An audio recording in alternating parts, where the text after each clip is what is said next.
I was blessed yesterday. I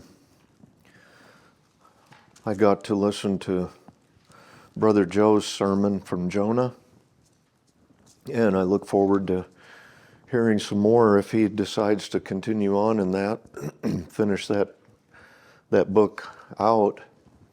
And I was thankful while we were gone on vacation that Joe was able to fill in. And then when we returned from vacation, John was able to fill in and gave me a break so that I got a jump start on the sermon for this morning, and both of those things are glories. I'm thankful for that. So join me this morning in Nehemiah chapter 6.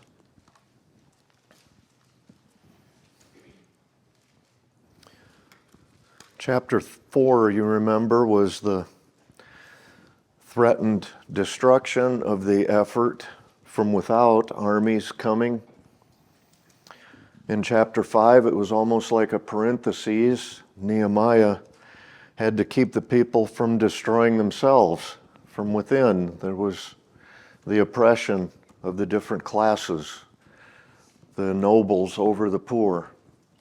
And it was almost like an aside inserted in there. That problem obviously was ongoing before Jonah ever arrived there. It didn't just start up with the building of the wall, because people were selling their children into slavery to try and pay their debts, and there was oppression.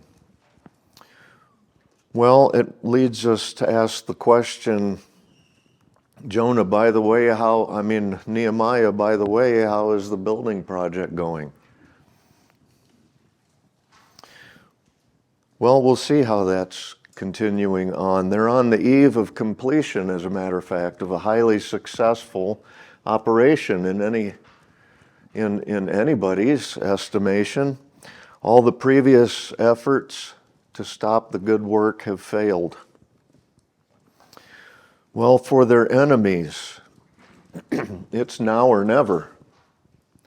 When mockery was ineffective, when fear-mongering has failed, and open hostility and threats of violence had no effect, and attempts to discourage the workers have been largely unsuccessful, what will the enemy do now? Will the opposition cease? Could we expect the opposition to stop? Honestly, it never does it? It hasn't to this point.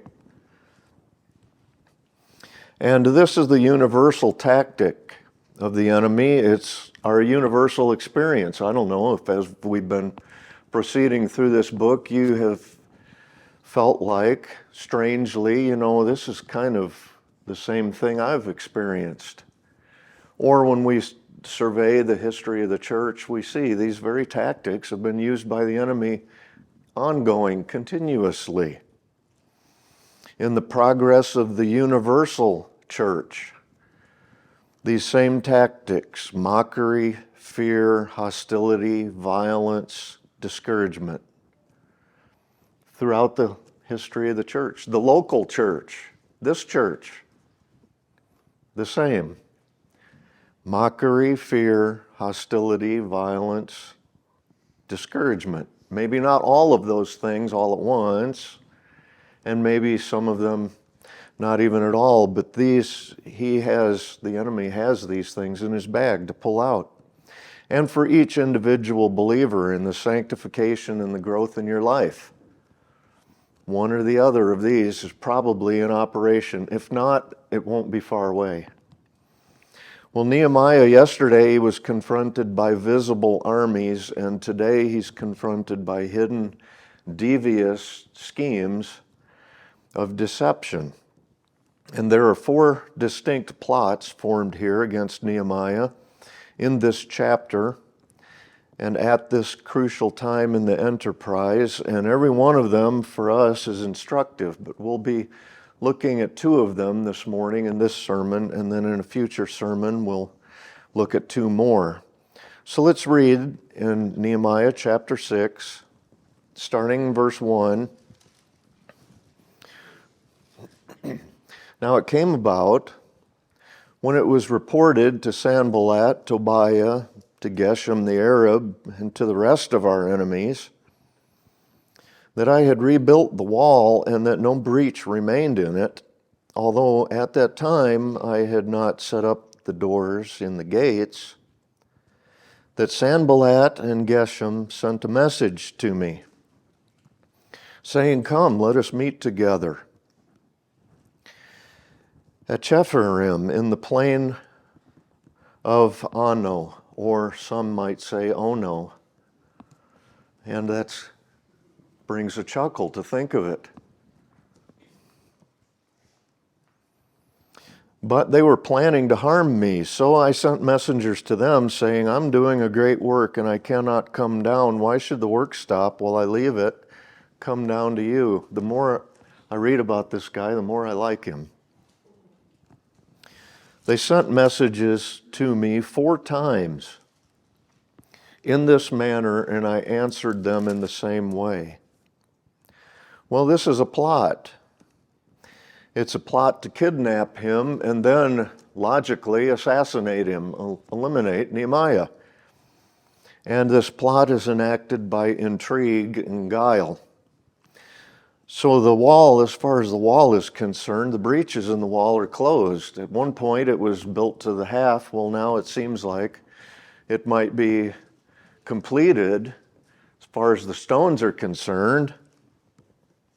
And all that's left to do is install the gates and the doors, so there's still vulnerability right there. It's almost as though Nehemiah and these Jews can see, like we say, the light at the end of the tunnel. It's that close to being done.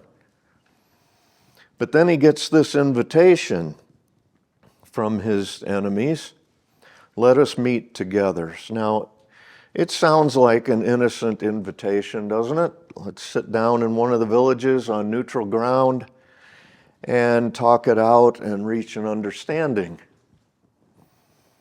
That's probably a proper way to do things in a lot of occasions. But the wiles of the enemy on display here to draw him out from his work by some plausible pretense and then involve him in danger. Secret, sly, cunning opposition. And that's often to be more dreaded than open hostilities. It was said that more persons are enticed and allured into sinful compliances by plausible suggestions than by any other means. Let's get together in some quiet place and talk this thing out face to face. Sit down and have a face to face. Well, the plain of Ono was about halfway between the two. So let's meet halfway. Nehemiah, talk about this. Doesn't it seem reasonable? But the tactic of the enemy is to isolate and separate. That was the plan here. And Nehemiah, had he yielded to their invitation, would find himself in enemy territory outside the very walls that they had constructed for their safety.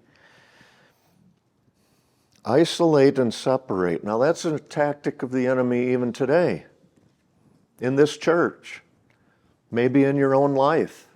Maybe in people that you know, you see it. Isolate, separate, endanger. Maybe assassinate spiritually. Tactic of the enemy. Always has been. No one's an island. You know, I've said that before. No one is a lone ranger. No one can rightfully have the idea in regard to the church, take it or leave it. If that attitude prevails in your view, then you can be like Nehemiah would have been, trapped in the plain of Ono and in a lot of danger. The plan was remove him from the security of the city and take him prisoner and then take his life. It's the age-old attack the shepherd and scatter the sheep The work often ceases when the leader who has the vision behind it is removed. The work often ceases. Now, that happens in the realm of, say, parachurch organizations, or some man with a dream for this type of ministry, or something like that. But that does not happen in regard to the true church. In regard to the true church, the Lord takes one man away. The true church doesn't die off. It never has. It's always continued because He raises someone else up. But in the realm of special projects, in the realm of endeavors that were one man's burden and others gathered behind, when that man's removed, a lot of times it dies out and goes away. We see it. So that was their hope right here. But we've got the wisdom and the discernment of Nehemiah. He was wary. He perceived that they intended to harm him. And so he didn't go out. Jesus, when He was speaking to the disciples about persecution in Matthew 10, when He sent out the multitude, He said, "Beware of men." And then He went on to say, why? Because they'll deliver you over to courts and flog you in their synagogues. And you'll be dragged before governors and kings for my sake. There'll be legal issues to face. You'll be dragged before the courts. Does that happen today? Of course it does. They'll flog you in their synagogues. Well, there'll be a price to pay. Granted, it might not be a post and a flogging in front of the church, but there'll be a price to pay. You'll get dragged into court. Beware of men. You'll be dragged before governors and kings. High people are going to really be upset about this for my sake. And then He went on to say, Jesus did, brother will deliver brother over to death. Can you imagine it? It goes deep, this division, even into families.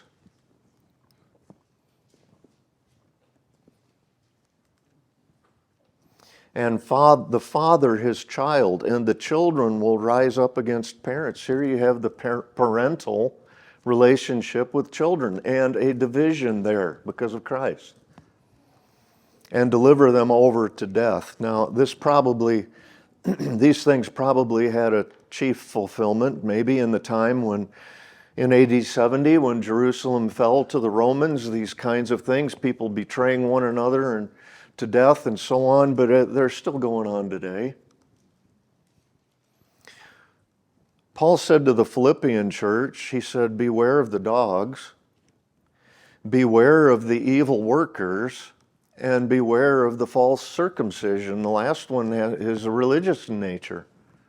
Beware of the false religion.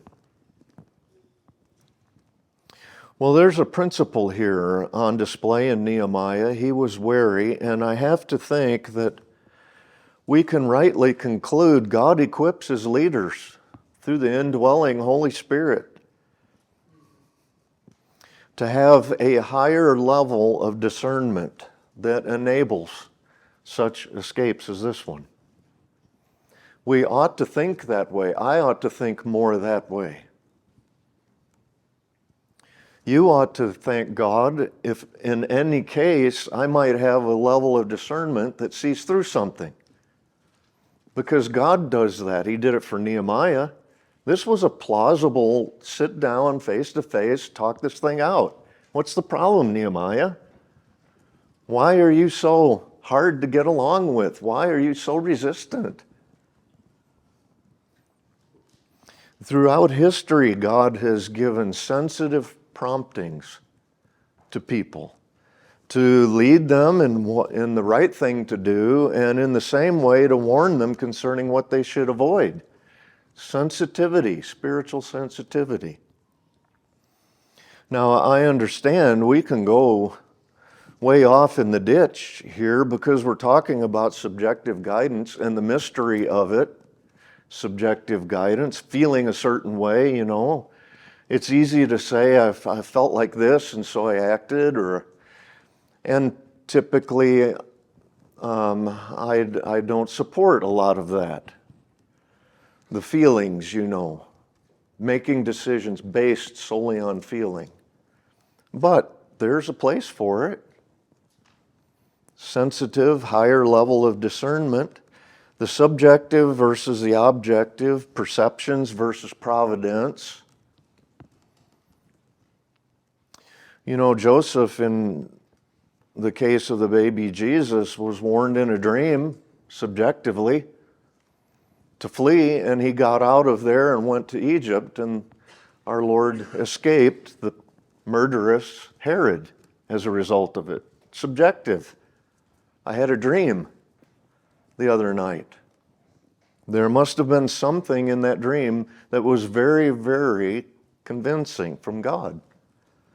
And then on the other hand, you've got Paul and that plot to kill him. Remember those assassins that swore they wouldn't eat or drink until Paul was dead?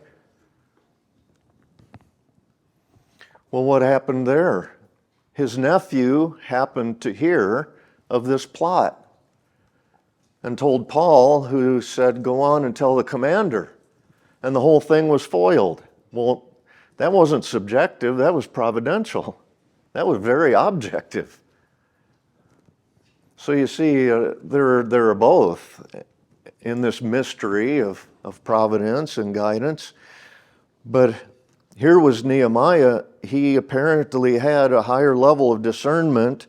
He said, but they were planning to harm me. Now, if you take a higher level of discernment, maybe by the Holy Spirit, and we ought to pray for that, I ought to pray for that, and you couple that with some powers of observation and human experience, you've got a bit of a safety net right there. It's a great advantage for a man in the work of the ministry to have some years of life behind him. The model of a young man saying, God is calling me to the ministry, and he graduates high school and goes off to seminary, and after 4 years of college, he comes out and they give him a church, is a dangerous kind of a model, I think, in my estimation, because there is no life experience behind that.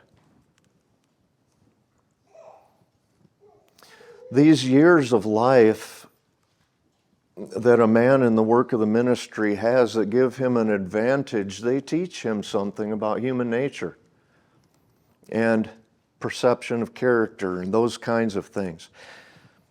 In Hebrews 5, we've got this description of the mature one, and it's described, the mature one in chapter 5 is described this way: those who have their powers of discernment trained by constant practice to distinguish good from evil. There's some practice involved in that. That takes time, and these powers of discernment, whatever that is, are very valuable. To be naive, to be gullible, to be overly trusting, that's dangerous for, I would say, dangerous for everyone. It can't be a positive trait. You know, we don't speak highly of someone because of their gullibility.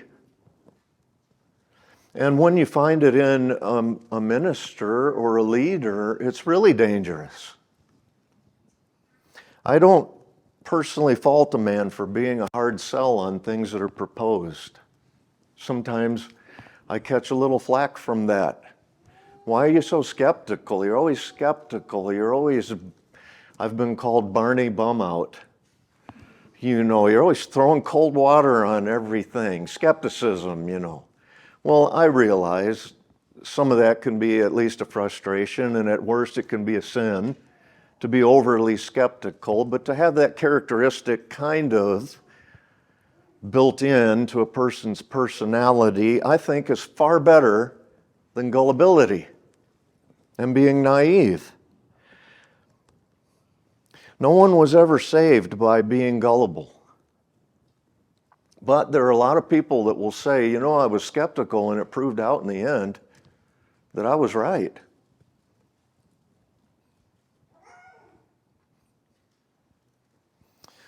Paul says to the Corinthians, so that no advantage would be taken of us by Satan, we're not ignorant of his schemes. So we're discerning. We've got some understanding here. We're wary. We're on guard.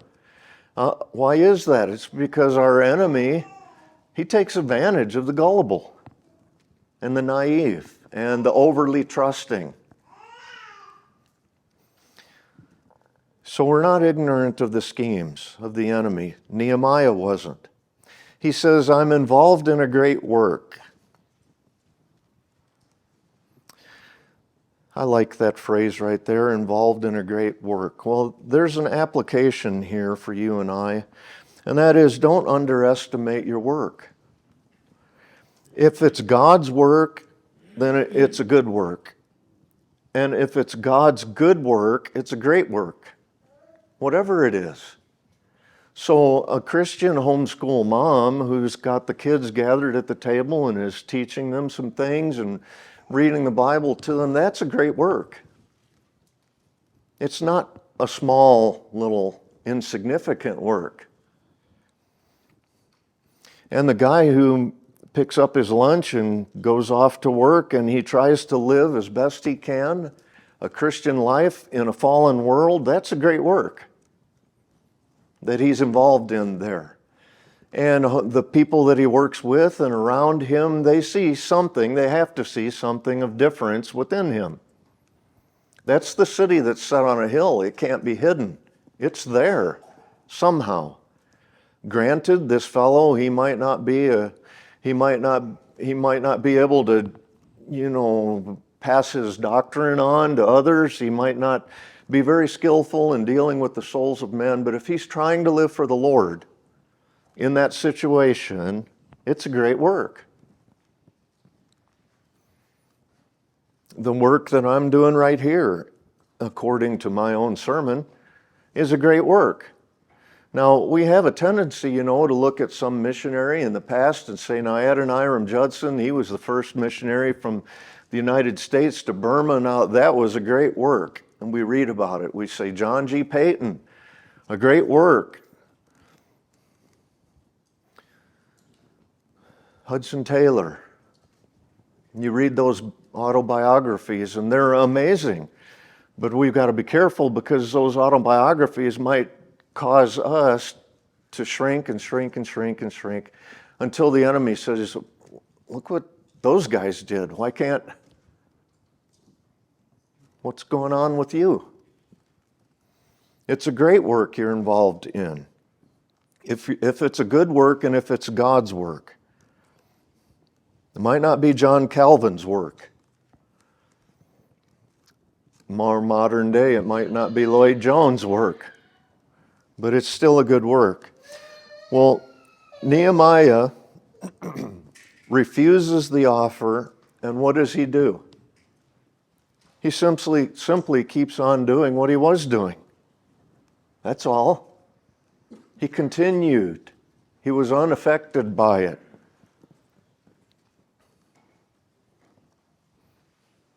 Undeterred and unmoved. Which is another application. We should refuse to cease what we know we should do, what we should be doing, because of the lure of lesser things. That happens all the time.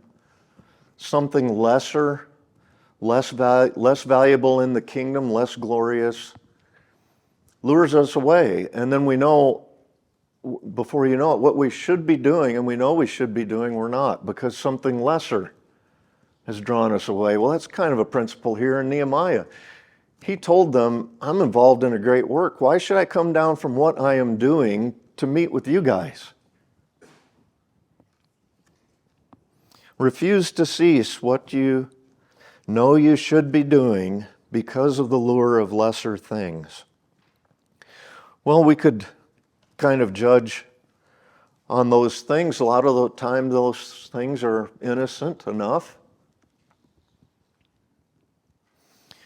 We could ask some questions. How do these things affect the work that God has called me to, given me to do? We could ask the question, do they lower my temperature for it? Do they douse my zeal? Take away my energies for the work and the things that are important? If they do that, then we can only assume they're of the enemy. And to discern that is the first step. Nehemiah was very single-minded here in his work, and I need to be single-minded in the work of the ministry. Does that mean I'm just a one-dimensional guy? No. There are distractions that I believe are good distractions, necessary. Some of them more mindless, which is fine by me, a mindless distraction. It's very valuable for freeing someone up who's burdened with other concerns and things like that. Mindless distraction. But other times, distractions can be dangerous.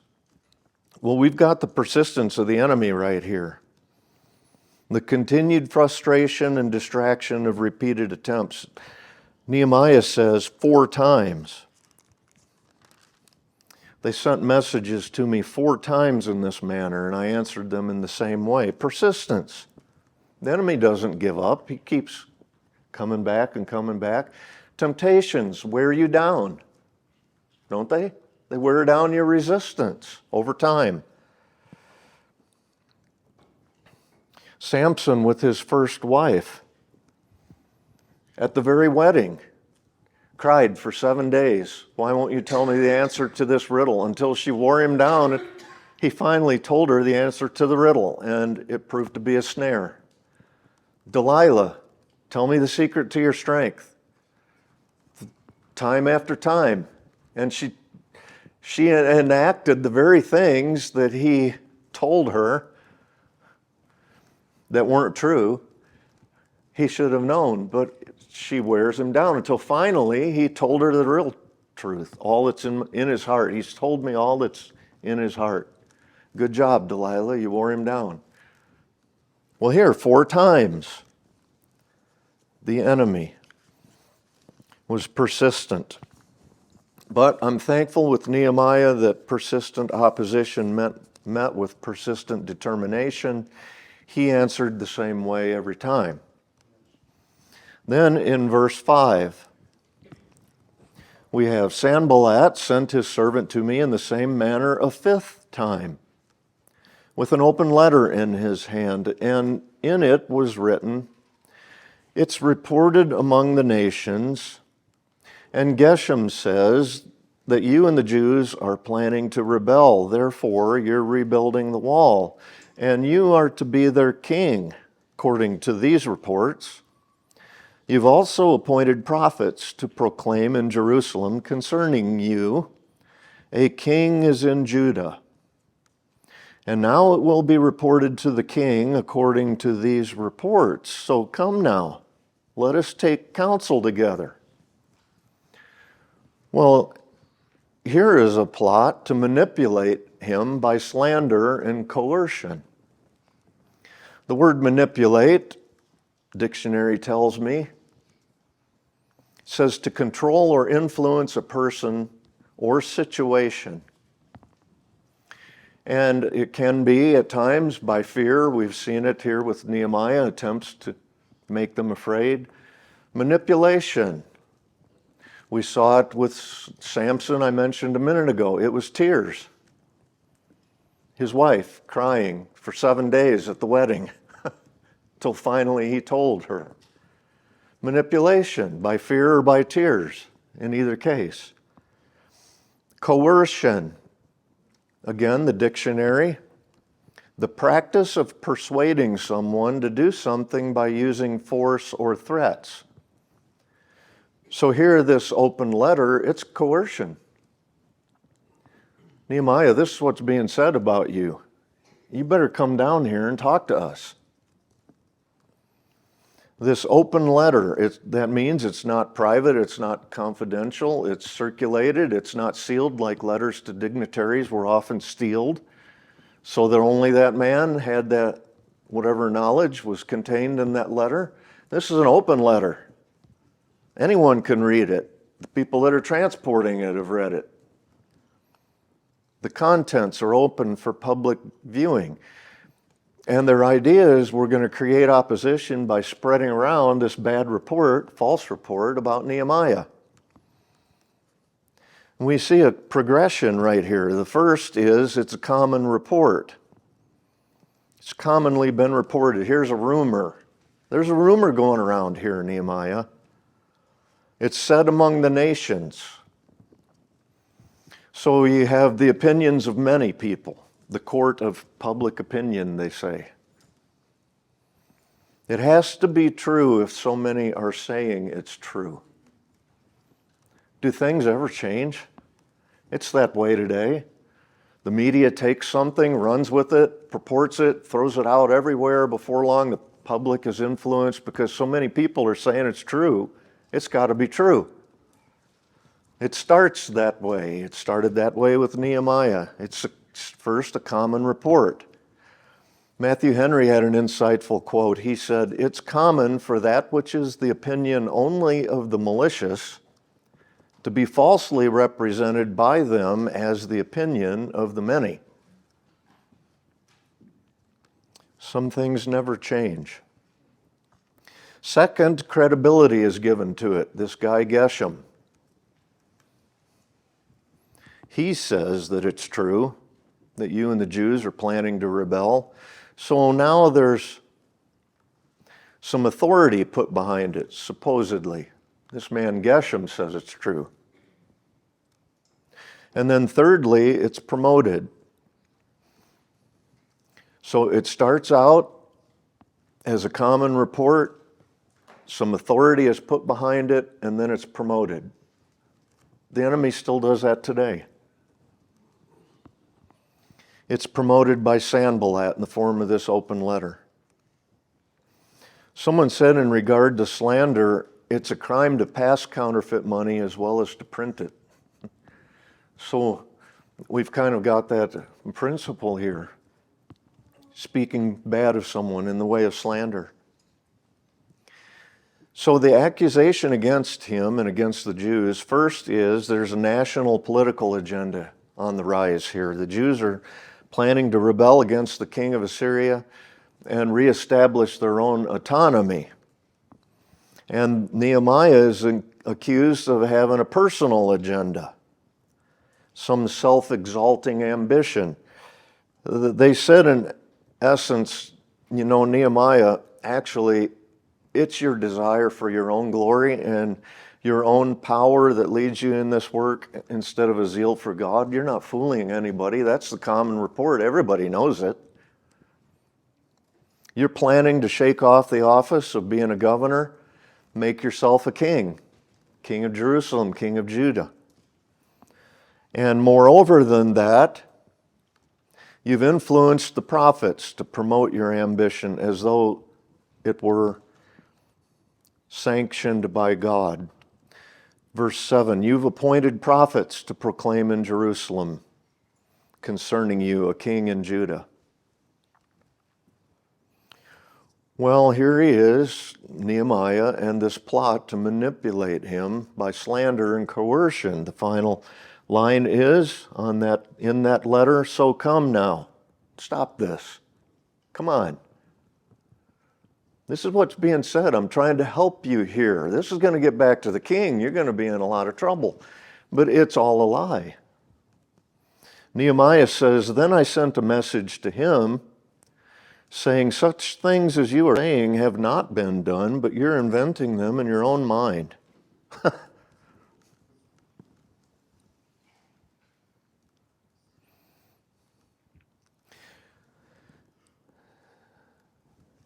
It was a recognition of the scheme. Sadly, leaders should expect to be misrepresented. Sadly enough, it happens. It was said of the apostles in their day, these that have turned the world upside down have come down here to us as well. Misrepresentation, these troublemakers. You heard about what happened over there in Jerusalem with them. They've come here now. Misrepresentation. Christians were blamed for the burning of Rome in its day. And modern Christians today are accused of being enemies to the peace of society. You've got some parents standing up in a board meeting at a school complaining about the things that are being taught to their children, and they're arrested, drawn out of the meeting, and what is the general flavor put on all of that? They're like domestic terrorists. They're a threat to the peace. And really all they are is Christians standing up for biblical principles and what they believe in. You see, it happens all the time. Misrepresentation. Well, Nehemiah recognizes that. All they wanted was to frighten us, thinking their hands will drop from the work and it will not be done.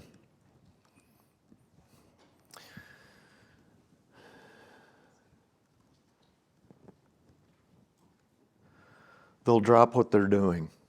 Well, the response to this is the same for us. Nehemiah, he brushed away the slander. He sent a short, sharp answer back, and then he dismissed the matter and went on with his work. All he did was continue on with what he was doing, undeterred. He denied it. He labeled the slander as inventions. And then he prayed for strength. Strength against discouragement, strength to simply continue in the work. I think it's often been proven to be a snare, or at least terribly draining and distracting, to attempt to try and refute every false accusation if it appears. Leave the reputation with God. That's probably the best. Deny what is deniable. Leave the rest with God instead of continually trying to correct things that are heard. Nehemiah didn't do that. He said, those are inventions. None of what you say is true right there. And then he went on with the work. He could honestly say it's a lie, it's not true. Do as you like, Sanballat, Tobiah, Geshem, say whatever you will. You might try a variety of different things, but you'll never shake me off from this, that God has sent me here and given me this work to do. And so in His name, I give myself to it the best I can. It's like there is a reality here. If God promotes you, if He gives you something to do, if He makes you prominent in His work, just stay at your post. Continue to do it. A day's work and leave your reputation in the hands of the Lord. Well, here's a brief prayer again that Nehemiah closes with in verse 9. He says, "But now, O God, strengthen my hands."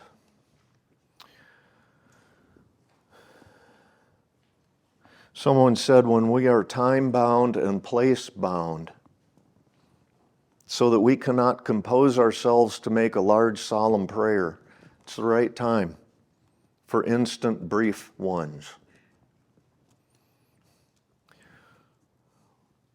One of the old Puritans that I read, I'll paraphrase it, but he said, when the harbor is full of, littered with sandbars, big ships can't go in there. But a little ship can go in and navigate freely. So there's the idea. No big solemn prayer right here. A small little one would suffice. Oh Lord, strengthen my hands.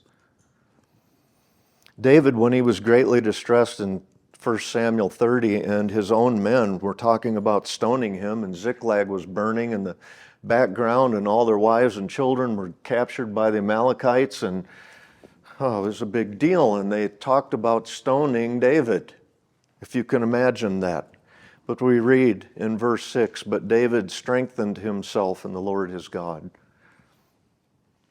Strengthen my hands, said Nehemiah.